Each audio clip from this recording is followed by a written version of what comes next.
Baseball in the Boroughs is brought to you by Verizon. With my plan, get exactly what you want and only pay for what you need. I mean, there's not much left to say about the 35-43 Mets. It is what it is at this point after a 2-1 loss to the Brewers on Monday night. But I know somebody who's got something to say. He's the host of the Amazin but True podcast for the New York Post, and he's been on rant after rant after rant on these Mets. He's Jake Brown. He's looking really tropical today. What's up, my guy? You ready?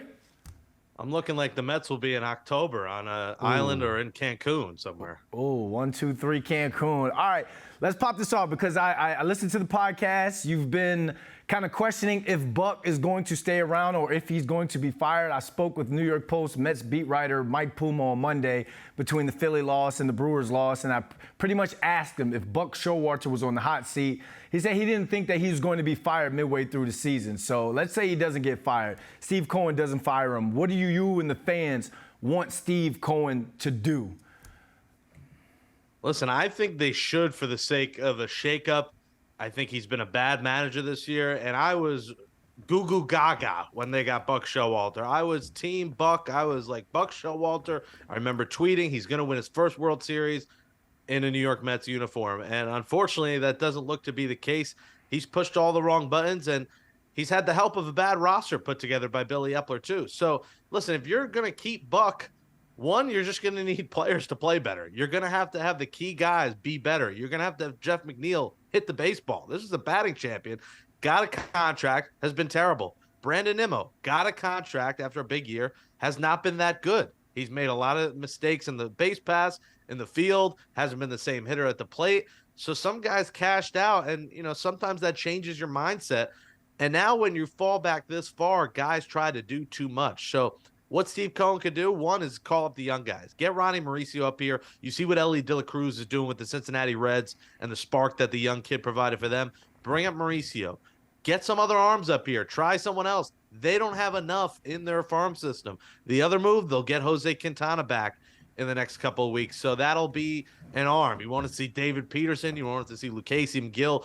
You'll see the guy that you gave a decent contract to in Quintana, and maybe having him out there will help. But get the young kids a chance. No more of these veterans. Vogelback, get him out of here. Guillorme, you don't need Danny Mendick. Get these guys out of here and give the young kids a shot.